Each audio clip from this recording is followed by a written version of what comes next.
Hey everybody, this is Chad the Gaming Dad here again on Dad's Games, and this week we've got some really big expansions for two big AAA games, Star Wars Battlefront and Destiny. The question is, are they worth your time, and are they worth your money? So first up is the expansion for Star Wars Battlefront. This one is called the Death Star. Yes, the Death Star. It's the third of 4 expansions that are coming out for this thing in the season pass or whatever. So first off, I want to tell you I'm a huge Star Wars fan, and really anybody who has seen the first movie has imagined flying the X-Wing down through the trenches of the Death Star, and you actually get to do that here. It's very cool. The first thing you're going to notice about this game, whether you're playing the expansions or just the base game, is that the visuals in this game are amazing. They look great. I really can't remember any Star Wars game looking this good, ever. But the question you have to ask yourself is, yes, they're great visuals, but are they just for show? And the answer is kind of. So let's look at the expansion. It expands into the fighter squadron levels, and these are really no different from the other ones that you've had before, except for now that they're in space. Your flying is the same, everything you're doing is basically the same, you just have a different background. That's pretty much it. You just circle around, hold aim and shoot, just like you do on the other missions. I mean, honestly, people complained that there were no space flight missions in the game initially, but it feels exactly the same whether you have ground underneath you or if you're in space. The rebels have penetrated our defenses and have landed in the hangar. We believe they are attempting some kind of rescue mission. Cut them off. There's also some expansion to the blast modes and other on-foot fighting with guns inside the Death Star, and these levels look just as amazing as the space battles. And it is really, really cool to be playing in levels that look exactly like parts of the movies that you've seen before. But again, the mechanics here are the same. When you're on foot, the problem has always been with Battlefront that with the loadout system and the way the guns work, you have to play the game a ton to unlock your level to get better guns. So when you go online and you play against other people, chances are, unless you've invested a ton of time in this game to unlock everything, your gun is going to kill them in about 5 or 6 shots, but they may have invested more time, played this a lot more and leveled up, their gun will kill you in 2 shots. So even if you're the better player, they've got the upper hand all the time. It's totally not a level playing field when you're online, and this expansion does nothing to change that. For all of you gaming dads out there like me, we just can't sit and play this thing 24 hours a day to get up to level 50 or whatever so that we can finally have a gun to compete with the other people that are online. Going online and just getting killed over and over again, and then every now and then getting lucky and killing somebody, even if you're good at the game, it just gets old fast. They also have a mode where it kind of mixes things up, where you start off in space and you're flying around Star Destroyers and everything, and then after you complete that part of it, then you move into the Death Star. But really, it's the same thing. It's just more of the space flight and then the on-foot. So once again, it's all about the visuals with this game, to me. And honestly, they're the real draw here. But the gameplay itself, when you're playing online, the gameplay just can't hold you for that long. So that brings me into the second point about Battlefront, is that recently they've released the skirmish mode to add to things that you can play offline. You can play it split screen with other people, you can set up your own matches and stuff. Now that actually is really fun, because you don't have to worry about this leveling stuff, and you can actually have fun playing against your friends, or you can just play against the bots. You set them at whatever difficulty you can handle at that point in time until you get better weapons, and you have a good time playing the deathmatch or whatever mode you want to call it. You actually have fun offline. This game is amazingly fun offline, especially with friends. So when I saw this expansion, the first thing I had to do was check and see if there was going to be anything added to the offline, now that they have it. And I'm here to tell you that there's absolutely nothing added offline. Zero.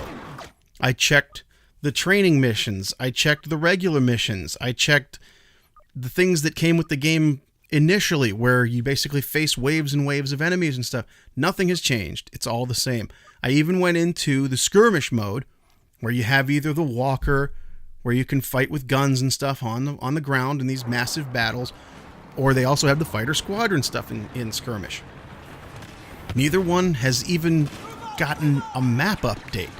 You'd think with an expansion like this, they could throw the Death Star map or something into the offline offerings where people can play with other friends. But sadly, there's nothing here, nothing else. They basically just updated some stuff you can play online. And honestly, I was only playing for about an hour and I got the achievement popped up on my screen that said I've seen all the new maps already. So there you go. So hopefully, you know, the last expansion for this game is coming out in December, and I really hope they have a Christmas surprise for us, because all I really want for Christmas is for Battlefront to take everything that's online and make it available offline with bots, since they can do that with some of the modes they've already released. Do it with the rest of them, please, because it looks so good, and it's so much fun to actually play, as long as you're not dealing with this over-leveled crap that you get online all the time.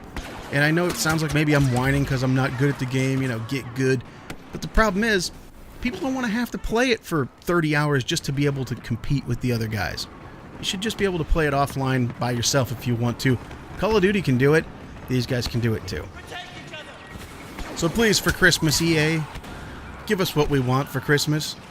Offline modes for Star Wars Battlefront. Especially since you're already talking about the new game that's going to come out next year. And what's going to happen to this one then? If you don't make all the online stuff available offline, this game's dead. So if you already have the Season Pass for this game, or you're a super fan of Star Wars, you probably already have this. But I definitely don't think it's enough to warrant a purchase otherwise. It's very light on content, but hey, it does look good. So there's your positive. And now we move on to the other expansion of the week. This is for Destiny, The Rise of Iron. Now, Destiny is a game that you either enjoy playing or you hate it. In fact, there's quite a hate train for Destiny that's been rolling along ever since it launched. But this has always been advertised as an online-only game.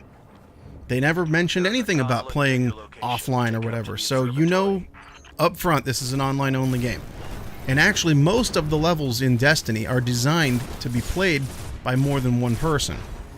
But, believe it or not, I actually rarely play Destiny with anyone else or against anyone else.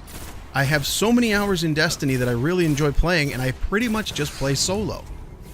I really like going through the story missions and then following some of the quests, and sometimes, you know, I get stuck at a level where it's a little tough to get by. May go and do some other things for a while, find a better gun, some more armor, and then go back and be able to complete that level. So there's a ton of stuff to do, even if you're going to play on your own. And then the other thing with this game is I really loved the early Halo games, and it's not just because it's made by Bungie, but this game really feels a lot like Halo as far as how you shoot in the gameplay. It feels good. It's fun.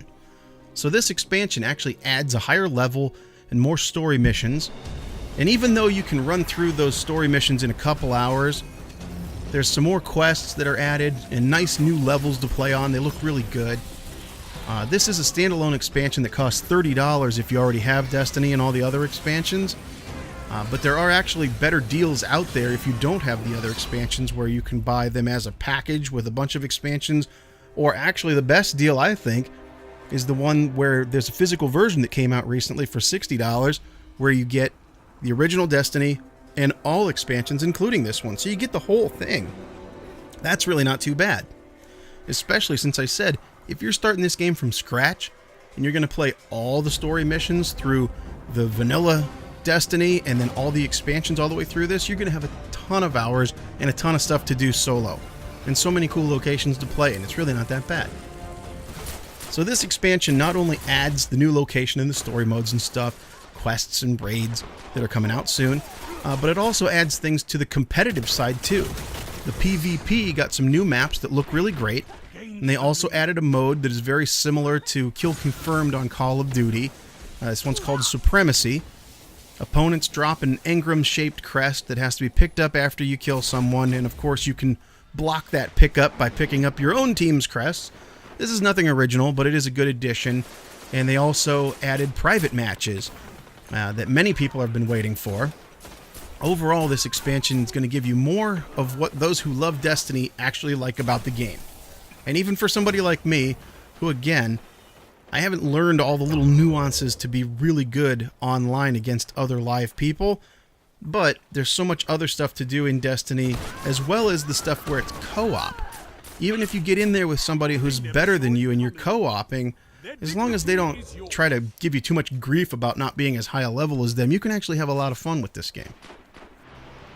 So this expansion for Destiny is really nothing that would convert those people that are on the hate train, but I really do like what they have given us here. The $30 price tag may be a little bit on the high side for people that already have all the other expansions and stuff, but you will get tons of hours of fun out of this thing. So overall, for these expansions for Star Wars Battlefront, it's really just giving us a new paint job on the same old fighter combat and on-foot combat. Now, granted, it is a great paint job. It looks really good, but it just doesn't really motivate me to keep playing over and over again. The Destiny expansion is also more of the same, but with the new locations, the new story missions, quests, the new raid, and the changes to PvP, it makes it seem more of an expansion and not just a reskin of old stuff. Neither one of these games is going to really knock anyone's socks off as far as the expansion goes, but I feel like I got a lot more bang for the buck with Rise of Iron.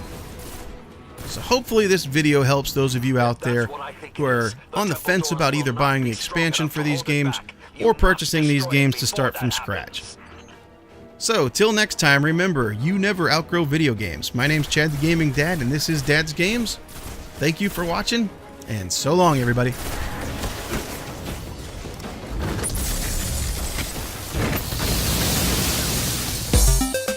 Thanks again for watching.